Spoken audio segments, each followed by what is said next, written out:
문자는 매우 중요했습니다. 아시다시피 성경, 여러 복음서 등 사람들이 잘 알고 있는 책들이 많았죠. 고대 세계에서 가장 논란이 많았던 책 중 하나가 사실은 사라지지 않고 조용히 보존되어 왔다면 어떨까요? 수세기 동안 학자들은 그 책이 사라져 주류 전통에서 지워지고 변두리로 치부되어 은밀히 논의되었다고 믿었습니다. 그러나 지구상에서 가장 오래된 기독교 공동체 중 하나가 자리 잡은 에티오피아 고원지대에서는 이 책이 결코 잊히지 않았습니다. 필사되고 보존되고 읽히고 숭배되었습니다. 이제 연구자들은 에티오피아가 보존해온 것들을 보다 심층적으로 살펴보게 되었습니다.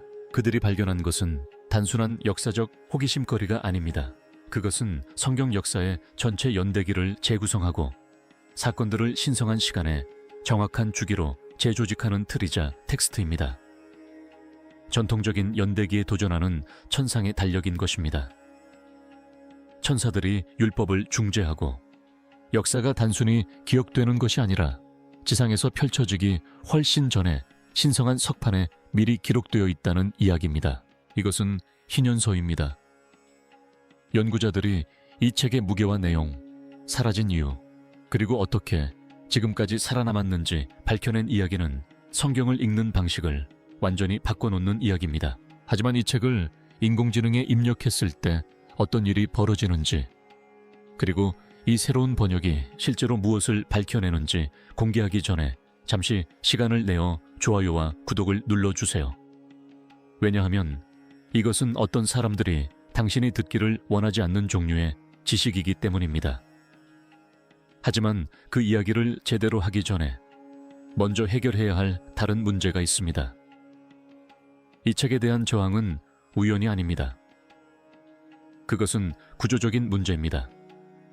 그리고 그 저항이 어디에서 비롯되는지 이해해야 하는 것이야말로 에티오피아가 보존해온 것이 왜 그토록 중요한지 이해하는 유일한 길입니다. 이 책을 둘러싼 긴장감은 새로운 것이 아닙니다. 누군가가 감히 희년서가 어떻게 성경의 일부로 간주될 수 있는가? 라는 질문을 명확하게 던질 때마다 그 긴장감이 표면으로 드러납니다. 왜 그 질문이 그토록 즉각적인 반발을 불러일으키는지 이해하려면 대부분의 사람들이 검토조차 하지 않고 너무나 깊이 뿌리내린 전제를 먼저 해체해야 합니다. 성경은 하늘에서 완전한 형태로 내려와 그 이후로 변함없이 보존되어 온 하나의 고정된 봉인된 유물이라는 가정. 언뜻 들으면 당연해 보이지만 서구 세계의 어떤 신학교, 주일학교, 교회에 들어가 봐도 그 가정은 단순히 존재하는 것을 넘어 근본적인 토대가 되고 있습니다. 모든 것이 그 토대 위에 세워져 있는 것입니다. 그리고 그 토대가 흔들리면 그 위의 모든 것도 흔들립니다. 연구자들이 직면해야 했던 현실은 그 토대가 제시하는 것보다 훨씬 더 복잡합니다. 이것을 생각해 보십시오. 창세기에는 뱀이 등장합니다.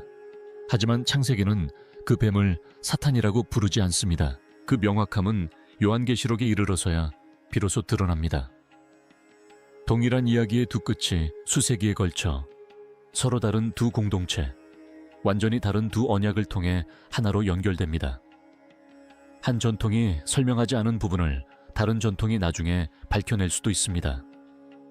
이러한 원칙은 정경이 확정된 후에도 여전히 유효합니다. 폐쇄를 담당하는 기관들에게 불편한 일이 되었을 뿐입니다. 그리고 바로 그 불편함 때문에 에티오피아가 이 이야기에 등장하게 된 것입니다. 개신교 경전은 66권으로 구성되어 있습니다. 185년 이전판 킹 제임스 성경은 80권, 가톨릭 성경은 73권으로 이루어져 있습니다. 동방 정교회 성경은 78권입니다. 에티오피아 정교회 성경은 본문 계산 방식에 따라 81권에서 88권까지 수록되어 있습니다. 이는 학술적인 각주에 넣어둘 만한 사소한 차이가 아닙니다. 무려 15권의 성경이 있는 것입니다. 완전한 본문, 완전한 가르침, 전체적인 신학적 틀이 거의 2000년 동안 에티오피아 교회에 보관되어 있었지만 나머지 기독교 세계는 그 존재조차 알지 못했습니다. 그리고 이 숫자를 더욱 놀랍게 만드는 사실이 있습니다. 수천 권의 수전의 사본과 이 모든 전통에 걸쳐 연구자들은 95% 이상의 텍스트 일치율을 확인했습니다. 이는 혼돈도 아니고 변질도 아닙니다. 수천 년에 걸쳐 그리고 서로 거의 접촉이 없었던 문화들을 넘어서 이어진 연속성입니다. 차이점은 모순이 아니라 각 전통이 다른 전통이 배제하기로 선택한 무언가를 보존해온 결과입니다. 성경이 담고 있는 모든 내용을 온전히 이해하는 유일한 방법은 어떤 단일 경전도 완전하고 최종적인 것으로 간주하는 것을 멈추고 성경 전체를 있는 그대로 인식하는 것입니다. 성경은 마치 도서관처럼 누가 정리했는지에 따라 내용이 완전히 달라지는 성서들의 서가와 같습니다. 문제는 바로 여기에 있습니다. 누가 언제 어떤 정치적 압력에서 자료를 선별했는지에 따라 그 책장의 모습이 완전히 달라지기 때문입니다. 에티오피아 기독교인들에게 희년서는 외경이 아닙니다. 부록도 아니고 특정 분야에 관심 있는 학자들을 위한 흥미로운 각주도 아닙니다. 그저 성경의 일부일 뿐입니다. 대부분의 서구 독자들에게는 각주에 잠깐 언급된 정도의 그 존재조차 알아채지 못할 것입니다. 그런데도 서구 정경에 기반을 둔 기관들은 역사적으로 희년서는 성경이 아니며 영감받은 책도 아니라고 마치 자신들의 책장이 모든 정경 중에서도 가장 중요한 책장인 양단원에 왔습니다. 침묵에 기반한 이러한 확신은 연구자들이 유리벽의 첫 번째 균열을 발견한 순간입니다. 일단 균열이 생기면 닫히지 않습니다.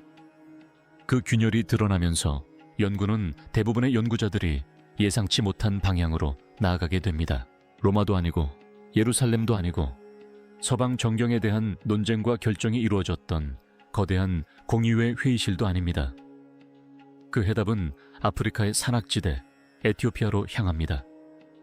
대부분의 연구자들이 성경이 어떻게 형성되었는지에 대한 해답을 찾을 거라고는 상상도 못했던 곳입니다.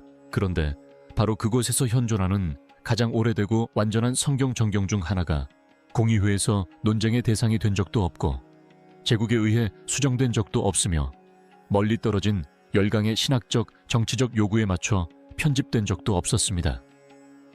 그것은 흔들림 없이 보존되었습니다. 당당하게 온전한 모습 그대로. 에티오피아 정교회는 희년서를 가이수어로 읽는데 이 언어는 성경 히브리어와 매우 밀접한 관련이 있습니다. 단순히 성경의 언어와 유사한 것을 넘어 아는 이들에게는 마치 깊고 먼 곳에서 울려 퍼지는 듯한 느낌을 줍니다. 에티오피아 전통은 이 책이 여전히 성경에 속하는지 묻지 않았습니다. 그저 이 책이 결코 성경에서 떨어져 나간 적이 없다고 믿었습니다. 그들에게 성경 전체는 결코 잘려나간 적이 없었습니다. 그것은 온전한 것이었습니다. 희년서는 그 성경의 일부였고 멀리 떨어진 땅에서 열린 어떤 공의회도 그것을 떼어낼 권한이 없었습니다. 하지만 연구자들이 왜 이것을 역사적으로 그토록 중요한 것으로 여겼는지 이해하려면 대성당과 공의회를 지나 쿠만의 건조하고 갈라진 절벽까지 훨씬 더 과거로 거슬러 올라가야 합니다. 그리고 고대 세계와 이 경전들의 관계에 대해 학자들이 이해하고 있다고 생각했던 모든 것을 영원히 바꿔놓은 발견까지 말입니다. 바로 사하의 두루마리입니다. 부서지기 쉬운 양피지와 묻혀있던 기대감으로 가득 찬 동굴이었는데 목동들에 의해 발견되었고 고고학자들에 의해 봉인 해제되면서 성서 연구 역사상 가장 중요한 발견 중 하나가 되었습니다. 본질적으로 종파적이고 급진적이며 열렬한 신앙심을 가진 유대인 공동체가 이 고대 도서관의 수호자 역할을 해왔습니다. 그리고 연구자들이 그 안에서 발견한 것은 놀라운 것이었습니다. 이사야서, 창세기, 시편, 외경인, 토비서, 지표에서 그리고 예레미야서. 고대 유대인 공동체가 어떤 대가를 치르더라도 보존해야 한다고 여겼던 성스러운 서재의 모습을 고스란히 보여주는 표본이었다. 그리고 그 거대한 성서들 사이에 희년서가 자리 잡고 있었다. 종교 생활에 변두리에 있는 괴짜들이나 관심을 갖는 사소한 책으로 치부할 수 있는 것이 아닙니다. 희년서는 사하의 두루마리 전체에서 가장 많이 필사된 책 중 하나입니다. 쿰란 동굴에서 최소 15개의 사본이 발견되었으며 히브리어 성경의 다른 모든 책 단 5권 제외 보다 더 많은 사본이 발견되었습니다. 시편, 신명기, 이사야, 출애굽기, 창세기, 예레미야서, 잠언서, 에스겔서, 다니엘서보다 더 많은 사본이 존재했다. 성경을 정확하고 충실하게 보존하는 데 가장 집착했던 공동체. 도서관이 파괴되는 것을 막기 위해 동굴에 숨겼던 공동체는 희년서를 핵심 문서 중 하나로 삼았다. 그 이유는 책을 실제로 살펴보면 어렵지 않게 이해할 수 있습니다. 본질적으로 희년서는 단순히 고대 이야기를 다시 쓴 것이 아닙니다. 시간의 질서를 부여하고 창세기를 달력으로 만들었으며 다른 어떤 문헌도 따라올 수 없는 정확성으로 절기, 안식일, 천사, 언약을 설명했습니다. 그것은 보충적인 것이 아니었습니다. 그들에게는 필수적인 것이었고 눈앞에 드러나 있지만 눈에 띄지 않는 신성한 청사진이었습니다. 이는 핵심적인 질문을 제기합니다. 희년서가 이처럼 중요하고 널리 복사되었으며 시간적, 지리적으로 가장 가까운 공동체, 즉 예수님 시대의 공동체에 이처럼 근본적인 영향을 미쳤다면 오늘날 전 세계 대부분의 사람들이 읽는 성경에는 왜 이 내용이 나오지 않는 걸까요? 그 답은 미스터리가 아닙니다. 그것은 하나의 역사이며 4가지 단계로 전개되었습니다. 각각의 책이 이전 책에 쌓여가면서 한때 중심적인 위치를 차지했던 책이 조용하고 체계적으로 그리고 거의 완전히 지워져 버렸다. 첫 번째 단계는 연구자들이 분파주의의 냄새라고 부르는 것이다. 희년파는 특정한 팬층을 가지고 있었는데 그 팬층은 바리새파가 아니었습니다. 그들은 종교적 기득권층에서 벗어나 예루살렘 성전의 부패에 맞서 싸우고 주류 유대 사회에서 완전히 분리된 사막 공동체인 에세네파였습니다. 바리새파가 결국 정통 유대교를 형성하고 어떤 책들이 최종적으로 인정될지 결정했을 때 경쟁 종파와 밀접하게 연관된 모든 텍스트는 영구적인 오명을 안게 되었습니다. 정통 유대교는 생존의 문제였습니다. 다른 공동체의 냄새가 나는 책은 그냥 배척당했습니다. 두 번째 단계는 학자들이 달력 전쟁이라고 부르는 것입니다. 희년파는 7로 완벽하게 나누어지고 내부적으로 일관성이 있으며 리듬감 있는 구조를 가진 364 태양력을 가르쳤습니다. 주류 유대교는 음력 태양력을 따랐습니다. 달력이 서로 어긋나면 그로 인해 모든 것이 뒤죽박죽이 됩니다. 절기가 잘못된 시기에 찾아오고 속죄일이 잘못된 시기에 지켜지며 안식일 주기가 흐트러집니다. 이는 단순히 물류상의 불편함에 그치는 것이 아닙니다. 고대 종교 관습에서 이는 일종의 영적 반역을 나타내며 희년 운동은 이 점에 대해 타협할 의사가 전혀 없었습니다. 세 번째 단계는 연구자들이 모세 문제라고 부르는 것입니다. 는 하나님의 천사가 모세에게 시산에서 직접 받아쓰게 한 것이라고 주장합니다.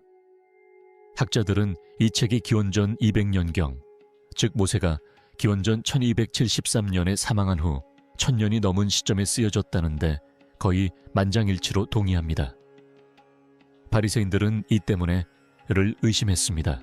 후대의 교부들이 기독교 정경을 편찬할 때 이 문서는 위조된 문서라는 범주에 속하게 되었습니다.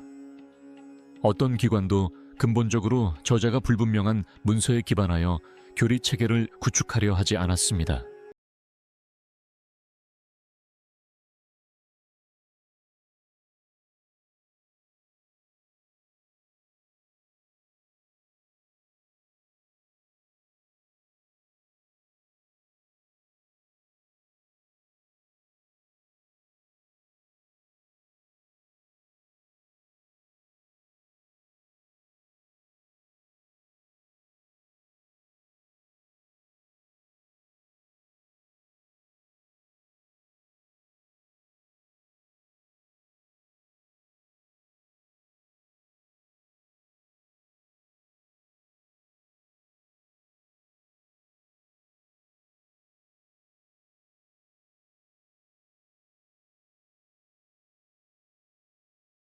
논쟁의 여지가 있습니다. 네 번째 단계는 아마도 가장 조용하지만 치명적인 단계일 것입니다. 미슈나, 탈무드. 2000년에 걸친 방대하고 쉴 새 없는 주석과 논쟁. 유대 율법, 전통, 신학의 모든 측면을 다룬 수많은 페이지들. 희년서가 해당 페이지에 등장하는 횟수는 0회이며 이는 논쟁의 여지가 있는 것도 아니고 비난받는 것도 아니며 단순히 존재하지 않는다는 것을 의미합니다. 그리고 어떤 책의 정당성이 전통의 수호자들에 의해 결정될 때 부제는 그 자리에서 가장 강력한 목소리 중 하나로 작용합니다. 랍비들이 아무런 언급도 하지 않았다면 그 책은 사실상 사라진 것이나 다름없었습니다. 이 네 가지 요소가 모두 같은 방향으로 작용한 결과 그 책은 출판이 무산되었습니다.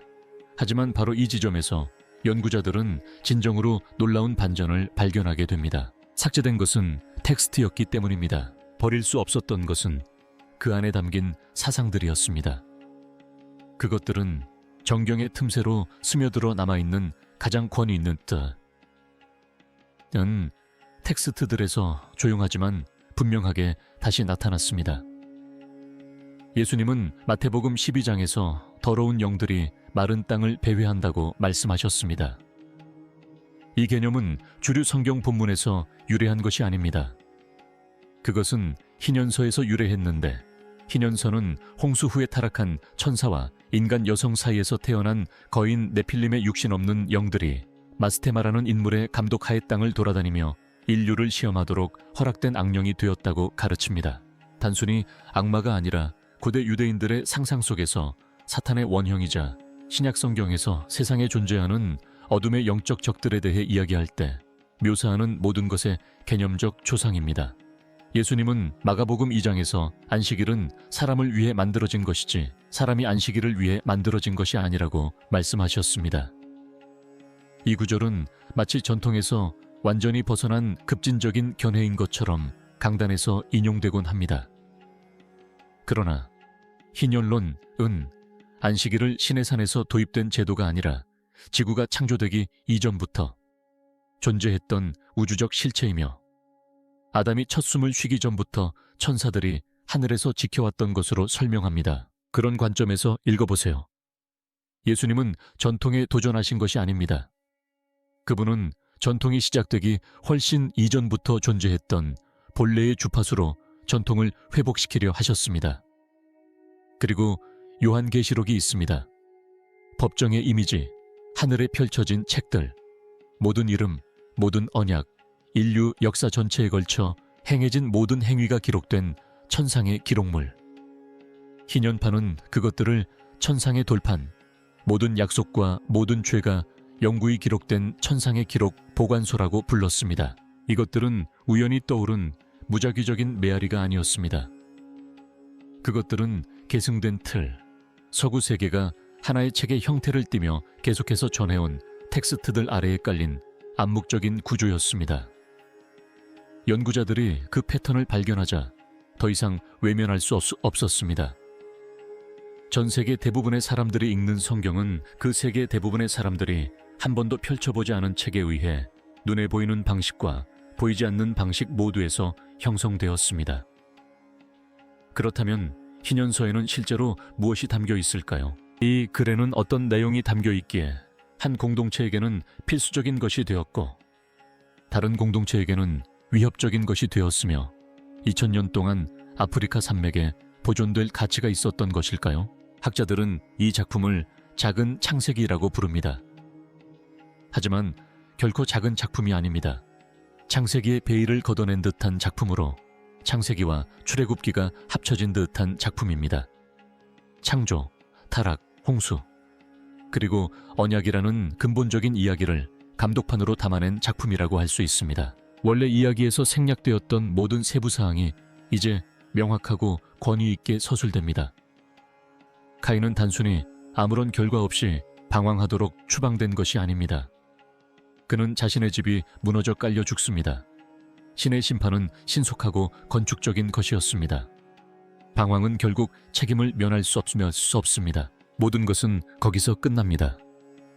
아브라함은 단순히 하나님께 갑자기 부르심을 받은 순종적인 사람이 아닙니다. 그는 하나님의 음성을 듣기도 전에 아버지의 우상을 부순 영적인 반역자였습니다. 공식적으로 족장으로 임명되기 훨씬 전부터 진리를 향한 본능에 따라 행동했던 반역자였습니다. 믿음은 그 이름이 붙여지기 전부터 이미 그의 안에 있었습니다. 노아는 단순히 방주를 짓고 통치를 기다리는 사람이 아닙니다. 그는 시나이 산이 세워지기 전 토라의 말씀이 선포되기 전부터 율법을 지켰습니다. 희년 시대에 율법은 모자이크처럼 새롭게 만들어진 것이 아닙니다. 그것은 영원하며 하늘의 돌판에 기록되어 창조의 구조 속에 처음부터 녹아들어 있습니다. 시나이 산에서 율법이 주어진 것은 시작이 아니라 다시금 깨닫게 해준 것이었습니다. 이것은 음소거된 창세기가 아닙니다. 이것은 증폭된 창세기입니다. 우주적인 범위의 해설이며 법치주의보다 앞선 율법입니다. 시간은 연도가 아닌 희년으로 측정됩니다. 이 책의 이름이 유래된 신성한 49년 주기의 해방과 회복은 주류 달력이 완전히 가려버린 역사의 리듬을 만들어냅니다. 이는 성경의 서사와 경쟁하는 것이 아닙니다. 오히려 성경이 의도적으로 미완성으로 남겨둔 문장들을 완성합니다. 그리고 연구자들은 그 완성이 단순한 장식이 아니라는 사실을 발견했습니다. 그것은 하중을 지탱하는 구조물입니다. 그것을 제거하면 위의 구조물에 틈이 생기는데 일단 발견되면 그 원인을 설명할 수 없습니다. 결국 이 모든 것은 조사를 에티오피아로 다시 돌리게 만듭니다. 이 모든 것의 근본 질문은 단순히 희년이 성경에 포함되어야 하는지 여부가 아닙니다. 다른 모든 나라들이 희년을 포기했을 때 에티오피아는 왜 그것을 고수했는가 하는 질문입니다. 그리고 그 질문에 대한 답은 에티오피아의 역사와 불가분하게 연결되어 있습니다. 에티오피아는 지구상에서 가장 오래된 문명을 지속적으로 유지해온 나라 중 하나입니다. 식민 지배를 받은 적이 없으며 19세기 유럽 열강들이 아프리카 대륙을 분할했을 때 에티오피아만이 유일하게 독립을 지켜냈습니다. 1896년 아드와 전투에서 이탈리아를 군사적으로 격파했고 두 차례 세계대전을 거치면서도 주권을 유지했으며 2000년이 넘는 세월 동안 종교적 독립을 지켜왔습니다. 기독교는 4세기에 에티오피아에 전래되었습니다. 6세기 역사 기록에 따르면 에티오피아는 이미 완전한 기독교 왕국이었습니다. 다른 지역에서 기독교가 생존을 위해 고군분투하던 시기에 에티오피아는 독자적인 신학을 발전시켰습니다. 니카 공의회의 영향을 받지 않았고 종교개혁의 영향도 없었으며 가톨릭과 정교회의 분열에도 휘말리지 않았습니다. 다른 누구의 허락도 없이 에티오피아는 고대 문헌을 바탕으로 독자적인 길을 개척했습니다. 그리고 무엇보다 중요한 것은 다른 모든 사람들이 버린 것들을 에티오피아는 지켜냈다는 점입니다. 에녹서, 희년서, 베드로의 묵시록 등이 바로 그것입니다. 에티오피아는 국경 밖에서는 거의 아무도 읽을 수 없는 언어인 유주 ZZ로 성스러운 도서관을 기록했고 이는 기독교 세계를 휩쓸었던 모든 탄압의 물결로부터 그들을 보호하는 마지막 방어막 역할을 했습니다. 에티오피아는 마치 타임캡슐처럼 표준화와 제도화 이전 그리고 권위의 불편함을 주는 책들이 조용히 석에서 치워지기 이전의 기독교와 유대교의 모습을 보존해왔습니다. 쿰란의 사막 동굴이 부서진 조각들로 보존했던 것을 에티오피아는 살아있는 전통으로 교회에서 읽히고 아이들에게 가르쳐주고 문명 전체에 신앙의 근간을 이루는 방식으로 보존했습니다. 그러던 중 고대의 어떤 서기관도 예측할 수 없었던 일이 벌어졌고 2000년에 걸친 이 이야기에 전혀 예상치 못한 새로운 장이 추가되었습니다. 연구진은 희년서를 인공지능에 입력했습니다. 그 목적은 분석적인 접근으로 희년서를 성경 전체와 대조하여 언어적 공통점, 신학적 개념, 구조적 유사점 등 인간학자들이 평생에 걸쳐 부분적으로만 추적해온 모든 부분을 밝혀내는 것이었습니다. 인공지능이 내놓은 답변은 그 자리에 있던 누구도 예상하지 못했던 것이었다. 단 몇 분 만에 시스템은 희년과 신약 성서 사이에서만 300개가 넘는 개념적 유사점을 찾아냈다. 단순히 표면적인 단어 일치가 아니라 심층적인 구조적 유사성, 바울 서신에 나타나는 동일한 법률 체계, 히브리서에 깔린 동일한 천사론, 요한복음 서두를 지탱하는 동일한 우주론적 구조까지 개별 학자들이 평생 동안 고립적으로 연구해온 연결고리들이 갑자기 하나의 일관성 있는 상호 연결된 시스템으로 드러났습니다. 하지만 연구자들을 완전히 멈춰 세운 것은 인공지능이 다음에 지적한 내용이었습니다. 이 시스템은 희년서의 몇몇 구절들을 특정 신약 성경 구절들과 순서대로 배열했을 때 완전한 신학적 논증, 즉 두 본문을 함께 읽을 때에만 드러나는 완전한 교리적 틀을 형성한다고 설명했습니다. 어느 한 본문만으로는 그 사상이 완성되지 않는다는 것입니다. 각각에는 공백이 있습니다. 이 공백들이 합쳐지면 연결됩니다. 인공지능의 결론은 정확하면서도 불안감을 자아냈습니다. 이 텍스트들은 서로 독립적으로 작성된 것이 아닙니다. 공통된 출처 체계를 공유합니다. 하나가 다른 하나에 영향을 미쳤습니다. 그리고 희년서를 정경에서 제외한 전통은 단순히 책 한 권을 잃은 것이 아닙니다. 그것은 기독교 신학의 핵심을 관통하는 의미의 사슬을 끊어버린 것입니다. 이 발견이 학계의 판도를 바꿀지 아니면 에티오피아 기독교인들이 2000년 동안 조용히 알고 있던 사실을 단순히 확인시켜 줄지는 여전히 논쟁 중입니다. 하지만 인류 전체의 지식을 연구하는 기계가 희년서들을 보고 이 책은 여기에 속한다 라고 말했다는 사실은 결코 가볍게 여길 일이 아닙니다. 이것이 판결입니다. 희년서는 성경에 있습니까? 구만 유대인들에게는요. 명백하게요? 네. 에티오피아에게는요. 당연합니다. 2000년 동안 끊임없이 이어져 온 관습을 통해 의심의 여지 없이 그렇습니다. 초기 기독교인들에게는 적어도 그들이 보존한 텍스트에 깊고 명백하게 영향을 미쳤으며 예수가 사용한 언어, 요한이 기록한 이미지, 바울이 설명할 필요 없이 전제로 삼았던 틀에서 그 흔적을 찾을 수 있습니다. 그리고 이제는 인류 지식의 총합을 바탕으로 훈련된 인공지능 시스템에도 적용됩니다.